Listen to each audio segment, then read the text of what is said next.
पिछले 3 साल से एक विमर्श हुआ है और ये राष्ट्रीय शिक्षा नीति 2020 के आसपास। जब हम राष्ट्रीय शिक्षा नीति 2020 की बात करते हैं तो साथ ही साथ हम वर्तमान समय में शिक्षा की जो हालत है, स्कूली शिक्षा से लेकर उच्चतर स्तर की शिक्षा तक, इसमें प्रोफेशनल एजुकेशन भी शामिल है, उस पर भी एक नजर डालने की कोशिश करते हैं। और फिर ये भी जानने की बात रहती है कि शिक्षा नीति क्या वास्तव में इस देश की शिक्षा व्यवस्था को आने वाली वर्तमान समय में पढ़ाई करने वाले छात्र छात्राओं को क्या सही मंच प्रदान कर रही है। ये सवाल केवल हमारा इस मंच के माध्यम से सवाल नहीं है, बल्कि पिछले 3 साल से मित्रों को या आसपास आम जन को, आम लोगों को भी ये बात लगती है कि शायद शिक्षा नीति पर कोई बहस नहीं हो रही है और शिक्षा नीति को एक तरफा ढंग से लागू की जा रही है। लेकिन ये बात सच नहीं है।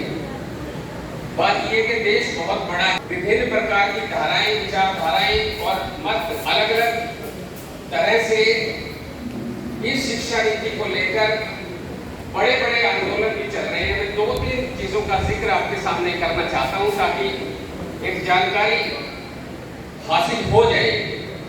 सबसे पहले शिक्षा नीति 2020 जब आई, संसद में कोई डिस्कशन, इसके ऊपर कोई चर्चा नहीं हुई है। 34 साल के बाद शिक्षा नीति आई है, लेकिन संसद में बिना किसी बहस के, बिना किसी चर्चा के इस शिक्षा नीति को नीचे उतार दिया गया।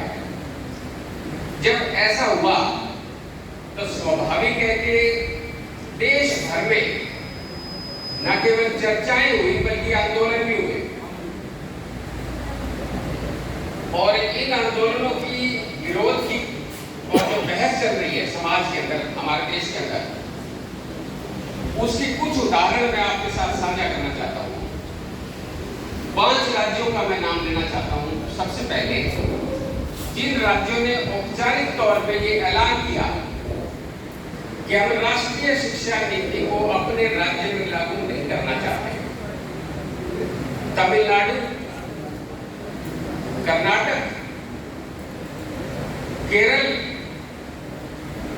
तेलंगाना की सरकारों ने अपनी बहुत तीखी प्रतिक्रिया दी है और इस प्रतिक्रिया के ऊपर बहुत कुछ मीडिया के अंदर भी लिखा हुआ है। विस्तार से जाने का समय नहीं है, वक्ता लोग ज्यादा बताएंगे। केवल परिचय में इतनी बात मैं कहना चाहूंगा कि तमिलनाडु की सरकार हाईकोर्ट में चली गई इस राष्ट्रीय शिक्षा नीति के खिलाफ, और उन्होंने हाईकोर्ट में ये बकायदा हल्फनामा दिया कि ऊपर थोपी जा रही है और इसको हम एक तरह से केंद्र सरकार का जुल्म मानते हैं। ये स्टेटमेंट है तमिलनाडु की सरकार की इस शिक्षा नीति को लेकर। इसी तरह से कर्नाटक की जो वर्तमान सरकार है, इन्होंने कहा कि राष्ट्रीय शिक्षा नीति 2020 कारपोरेट्स के और एक विशेष प्रकार की विचारधारा को थोपती है। इस शिक्षा नीति को हम स्वीकार नहीं करना चाहते। ये कर्नाटक की सरकार की बात है। केरल की सरकार ने प्रोफेसर प्रभात पटनायक, बहुत बड़े अर्थशास्त्री हैं, उनकी अध्यक्षता में एक कमेटी बनाई और उस कमेटी को कहा कि ये देख लो कि केरल की सरकार जिस प्रकार से जो जनहित के कार्यक्रम लागू कर रही है, ये शिक्षा नीति उन कार्यक्रमों के संगति में अनुरूप उनके साथ तालमेल खाती है कि नहीं खाती है, कहीं ये उनके विरोध में तो नहीं है। इस प्रकार की जांच करने के लिए कमेटी का गठन किया गया। इसी तरह से वेस्ट बंगाल ने भी कमेटी बनाई और तेलंगाना गवर्नमेंट भी इसकी है। ये तो सरकारों की जो चुनी हुई सरकारें हैं, अलग अलग प्रांतों की, उनकी बात है। इसके अलावा देश भर की बड़ी बड़ी यूनिवर्सिटीज, वो प्रतिनिधि बैठे हैं, वो अपनी बातें आपके बीच में रखेंगे।